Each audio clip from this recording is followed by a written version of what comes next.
One of my least favorite examples that I do in class is the integral of cosine fourth of x. Reason being is just because it's so arduous and tedious, but it is important, unfortunately, to be able to see the process, to be able to see the use of the trig identities, etc. Right. The first thing that I might do is, if I look at this, if I'm thinking to myself of things that I could do, okay, one thing I might do is I might rewrite this as something like the integral of cos square x square dx. Right. Another thing I might do is I might rewrite it as the integral of cos cubed x cos x dx. Okay. So those are two possible algebraic identities, not trigonometric, but algebraic identities, to where we might be able to use this. The first one we have a trig identity for. The second one, unfortunately, there's no trig identities that will help us with cos cubed and cos x. So unfortunately, this one is not the right way to go about it. So the correct way to go about this is to rewrite this to start as cos square x square dx. Now, if you recall in the previous video, we saw that we had a power reducing formula for the sine function. Now we're going to have a power reducing formula for the cosine function. Okay? And the only difference is literally a difference. Instead of a minus, it's a plus for the cosine square. So I end up with quantity 1 plus cos 2x divided by 2 square dx. Right. Now, what we're going to do is we're going to go ahead and turn this into a FOIL problem. To turn into a FOIL problem, I'm just going to go ahead and rewrite this as the integral of quantity 1/2 plus cos 2x over 2 times 1/2 plus cos 2x over 2, and then we have our dx. Okay. So notice what I did in that step. Okay. I broke it apart because we're divided by a monomial 2. I broke it into two fractions, and with the square, I just wrote it next to each other. So now what I can do at this point is I can do my first, outer, inner, last. Okay. Let's go ahead and do that. Okay. So it might be a little bit painful, but it's calculus. It's not supposed to be fun all the time. 1/2 times 1/2, usually 1/4. 1/2 times cos 2x is going to be 1/4 cos 2x. So that's our outers.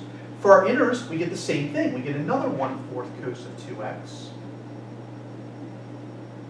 And then finally, for the last term, we have cos, which becomes a cos squared, 2 to 1/4. So I end up with 1/4 cos square 2x. And this is all dx. Okay. So hopefully you were able to follow the algebra with that. Okay, just did a FOIL. All right. Let's do a couple of things now. Okay. We can obviously combine these like terms. We would end up with 1/4 and 1/4 is 2/4. Okay. And some of you guys might be thinking ahead as to what to do with this guy. Okay. Well, what we're going to do is we're going to turn it into another power reducing formula. So it is possible for us to use the power reducing formula more than once in a problem. In fact, the same trigonometric identity. Okay. So let's go up to the next line. We're going to combine those. Okay. So now we get integral quantity 1/4 plus 4th half cos 2x. So we just combine like terms. And now what we're going to do is we're going to use the power reducing formula on this guy right here. Okay, so we're still going to have our 1/4. I'm going to put a bracket here to denote that we're using the power reducing on cos 2x, okay, cos squared. So I'm going to get 1 plus cos divided by 2 dx. All right. Now, I intentionally left the cosine blank in the quantity. with the power reducing formula, what we always do is we double the angle that's inside of the square. Okay? So in this case, it's not going to be 1 plus cos 2x, it's going to be 1 plus cos 4x. Okay? So when you guys are working your trig identities, make sure that you're doubling the angle. You're not just copying the identity down. Okay. At this point, let's go ahead, break it up into 2, so we get 1/2 plus cos 4x over 2, and then distribute the 1/4. Okay, so these two terms stay static. This becomes integral of 1/4 plus half cos 2x plus 1/4 times 1/2, 1/8, plus 1/8 cos 4x dx. Right. At this point, a fourth and an eighth becomes 3/8. Okay, so let's just combine these constants together, and then we can start tackling it. In fact, let's do 3 things.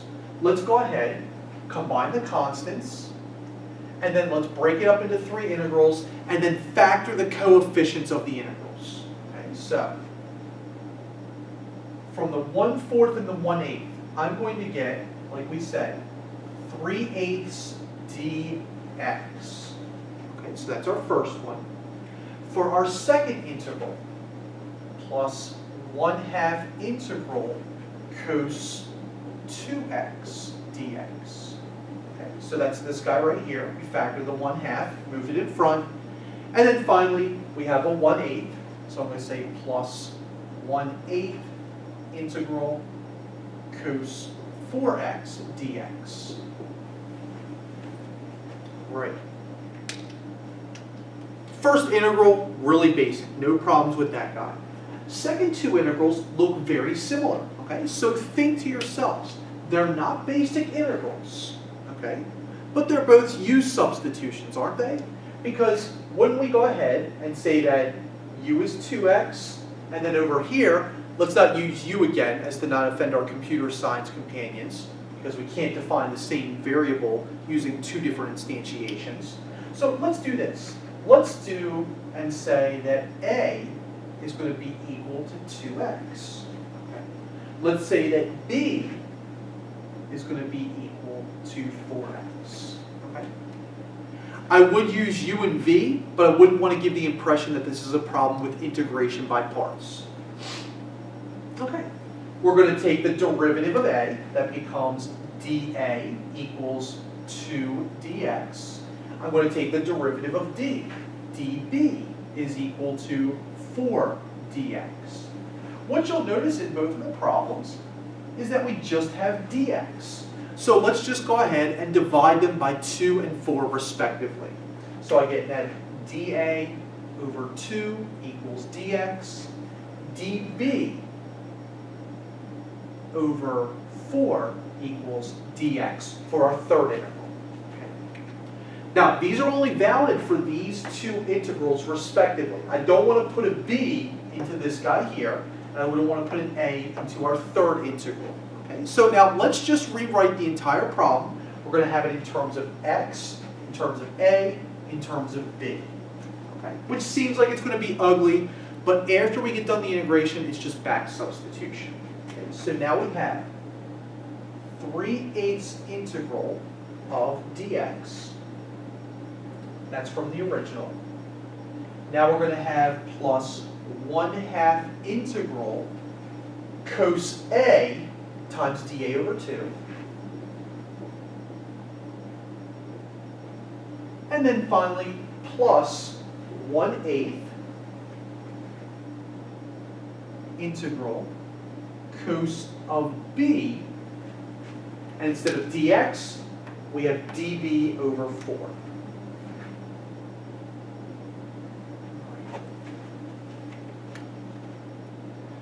So take a moment and take a look at the substitutions utilized, okay? None of which are too difficult, I don't believe. At this point, let's just go ahead, factor a 1/2, factor or 1/4. Okay, and now we can just get really basic integrals for all three of these. Okay. So for our next line, we're going to have integral 3/8 dx half fourth integral cos A dA plus fourth eighth 1/32 integral cos B dB. All right. What we finally see is that all three of those integrals are basic. They're on that basic list of integrals that you should see somewhere either in Calculus 1 or at the beginning of Calculus 2. Okay. So we have 3/8 x plus 1/4 sine A plus 1/32 sine B plus C. And then the last thing that we have to do is we just have to back substitute for A and B.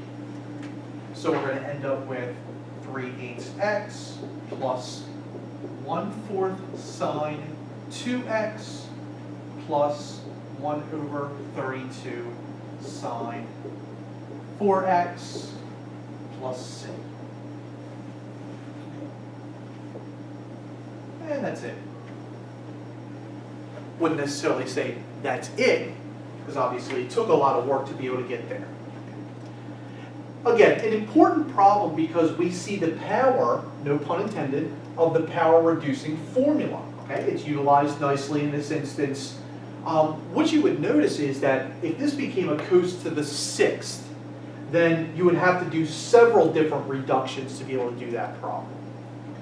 So again, our techniques are power reduction, some Algebra 1 stuff, although it's more like Algebra 1 on steroids because we have to FOIL out a whole bunch of stuff, and just being able to use the U substitution technique, which was the first thing that we learned in our integral calculus.